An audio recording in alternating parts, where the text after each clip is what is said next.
শুনছি যে আপনার এক সিনেমা দিয়ে একটা বাড়ি করতে পারছেন, মানে এত ব্যবসা সফল একটা সিনেমা।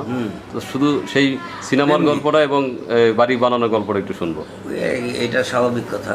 প্রেমগীত ছবিটা খুব ব্যবসা সফল ছবি, আমাদের ভাষায় যেটা বলে সুপারহিট।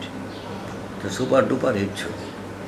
তো রূপালী বন্দর নারায়ণগঞ্জে একটা সিনেমা হল আছে, সেই সিনেমা হলটাতে 1 বছর চলেছিল ছবিটা। 2 বছর 1 বছর চলেছিল। তো ওই 1 বছরে যত টাকা শেয়ার আসছিল সেই টাকা দিয়ে আমার এখন যে বিল্ডিং আছে ওই জায়গাটা আমি কিনে রেখেছিলাম। ওই হলের টাকা দিয়ে পুরো 6 তলা বিল্ডিংটা আমি নির্মাণ করেছি। 1 কোটি টাকার মতো খরচ হয়েছে। তো